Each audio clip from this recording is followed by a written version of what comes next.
In view of the above provisions, it is clear that subsection within bracket 1 of section 25B of the Act provides that the workman shall be said to be in continuous service for a period if he is for that period in uninterrupted service full stop. Continuous service would be interrupted only by two modes, and that is by workman leaving the employment or employer terminating his service by dismissal or discharge full stop. Mere absence of the workman without obtaining prior leave for a day would not put an end to the continuous service of a workman full stop. Subsection within bracket 2 opens with the words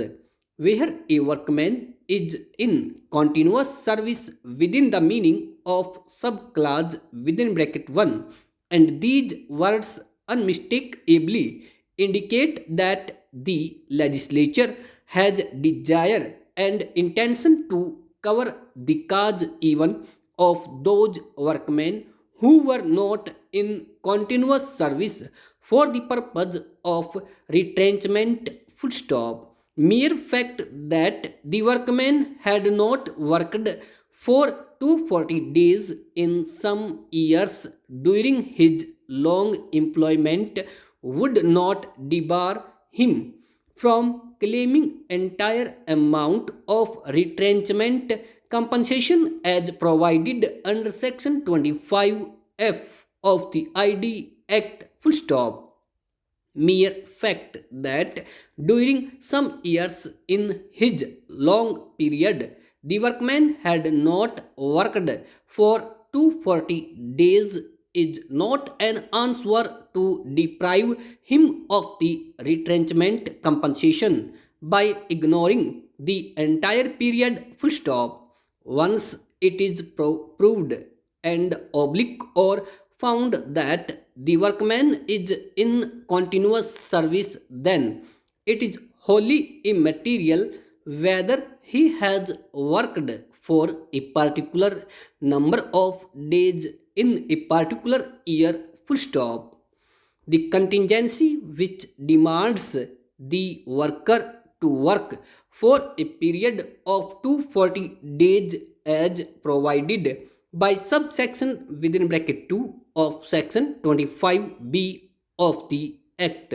would come into play provided the workman is not in continuous service as required under section 25B of the Act full stop stanza.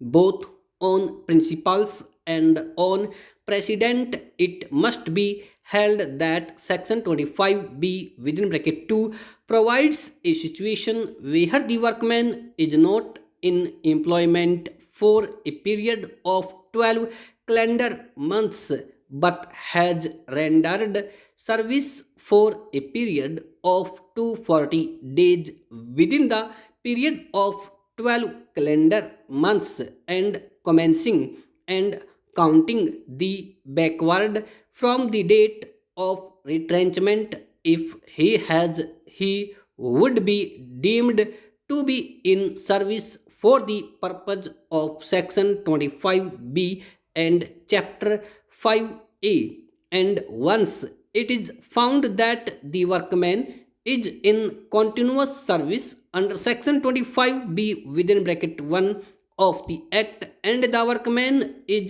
satisfying the conditions and contingency mentioned in the said subsection within bracket 1, then it is wholly immaterial whether he has worked for a particular number of days in a particular year full stop.